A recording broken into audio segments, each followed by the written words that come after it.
नमस्ते दोस्तों, स्वागत है आप सभी का हमारे इस नए वीडियो में। इस वीडियो में आप जानेंगे योगिनी एकादशी कब है, शुभ मुहूर्त, महत्व, कथा और पूजन विधि। आषाढ़ मास के कृष्ण पक्ष की एकादशी को योगिनी एकादशी कहते हैं। इस साल योगिनी एकादशी का व्रत 2 जुलाई को रखा जाएगा।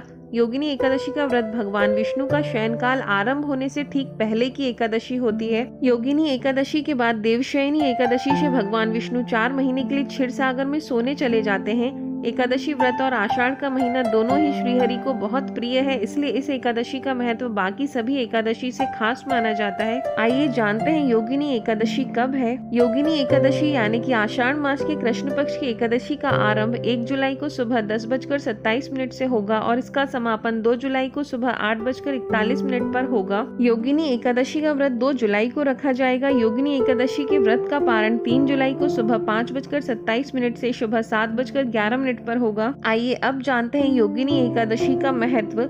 योगिनी एकादशी निर्जला एकादशी के बाद और देवशयनी एकादशी के पहले की जाती है। मान्यता है कि इस व्रत को करने से आपके घर में धन, संपत्ति, वैभव आता है और आपको सुख समृद्धि प्राप्त होती है। भगवान विष्णु के योग निद्रा में जाने से पहले इस एकादशी पर पूजा करने और भजन कीर्तन करने का खास महत्व होता है। ऐसा मानते हैं कि इस दिन ईश्वर की कृपा आपको प्राप्त होती है और पूरे परिवार पर ईश्वर की कृपा बनी रहती है। योगिनी एकादशी पूजन विधि।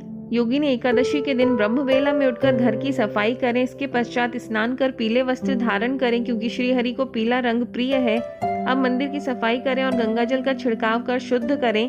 भगवान विष्णु और माँ लक्ष्मी की प्रतिमा विराजमान करें।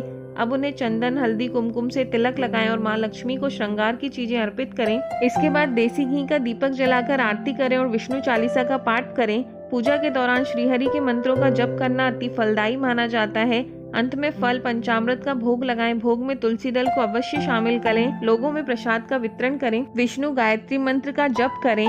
ओम श्री विष्णवे च विद्महे वासुदेवाय यदीमहि तन्नो विष्णु प्रचोदयात्। विष्णु मंगल मंत्र का जप करें। मंगलम भगवान विष्णु, मंगलम गरुड़ध्वज, मंगलम पुंडरीकाक्ष, मंगलाय तनो हरि। अब सुनिए योगिनी एकादशी व्रत कथा। पौराणिक कथा के अनुसार स्वर्गलोक में कुबेर नाम का राजा रहता था। वह शिव भक्त था, रोजाना महादेव की पूजा किया करता था।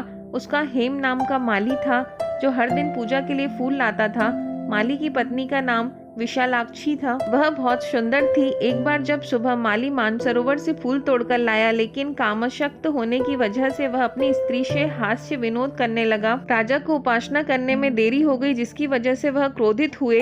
ऐसे में राजा ने माली को श्राप दे दिया। उन्होंने कहा कि तुमने ईश्वर की भक्ति से ज्यादा कामशक्ति को प्राथमिकता दी, तुम्हारा स्वर्ग से पतन होगा। तुम धरती पर स्त्री वियोग और कुष्ठ रोग का सामना करोगे। इसके बाद वह धरती पर आ गिरा, जिसकी वजह से उसे कुष्ठ रोग हो गया और उसकी स्त्री भी चली गई। वह कई वर्षों तक धरती पर कष्टों का सामना करता रहा। एक बार माली को मार्कंडेय ऋषि के दर्शन हुए।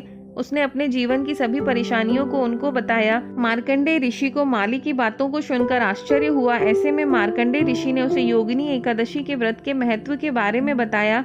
मार्कंडेय ऋषि ने कहा, माली ने ठीक ऐसा ही किया। भगवान विष्णु ने उसके समस्त पापों को क्षमा करके उसे पुनः स्वर्गलोक में स्थान प्रदान किया। यदि यह वीडियो अच्छा लगा हो तो चैनल को लाइक, शेयर और सब्सक्राइब करें। धन्यवाद।